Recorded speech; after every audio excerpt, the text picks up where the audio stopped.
Here at Urban Impact, we partner with families and communities to break the cycle of social, material, and spiritual poverty. Social poverty for us is when a person lacks the proper connection, relationships, and/or friendships to really thrive in life. I have a friend whose story shows just how important healthy relationships are. The household I grew up in was culturally Filipino, which primarily meant we had to take our shoes off when we came into the house, and we never ran out of rice. And it was also culturally Catholic too, so we had rosaries up, and of course my mom being from the Philippines, Catholicism is very huge. My dad's from Louisiana, he's African American. My neighborhood, it was predominantly African American with some Asian and Pacific Islander, and so as you can imagine, I was pretty confused growing up. My parents split up when I was about 6 or 7, and divorce wasn't final until I was about 10 years old, and that was a really difficult time. I remember it was my mom that told me, "Glenn, you're gonna be the man of the house now."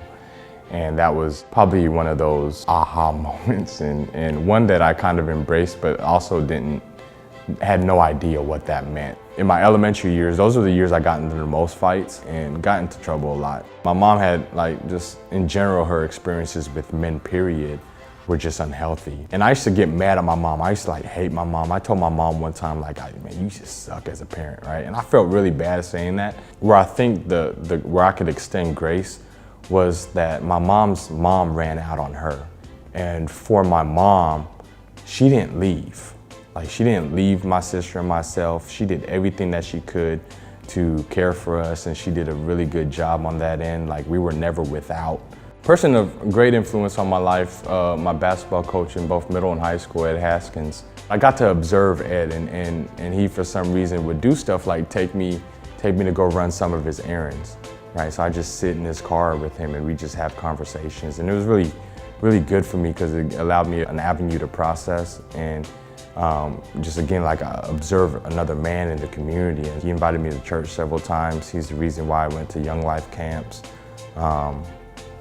So he was very instrumental in my life in that way. I have a very, this is a very communal sense about me. I love being in community. I love being with other people. And so the young people that I just had lunch with one of them yesterday, actually. It was really cool, and I kind of watched him grow up. And I met him originally in juvenile detention. He spent maybe 15 months in juvie. And he was a year behind school and things like that. And we were able to walk with him. He started coming to church with us. He came to youth night. He did everything. It was a young person we were able to connect with at Cleveland High School. And so we were able to maintain that connection there because we were doing stuff at the school. And he's doing tremendously well. He graduated high school on time. He's in college now, full-time college student, full-time employee. And honestly, quite proud of him.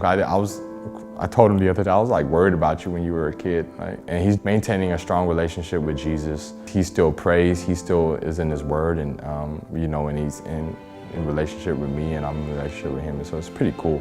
Someone once told me, it's Glenn, you're gonna do a lot of weddings. Because of my relationship with young people for several years, but I just look at them as younger brothers and sisters. I love this neighborhood.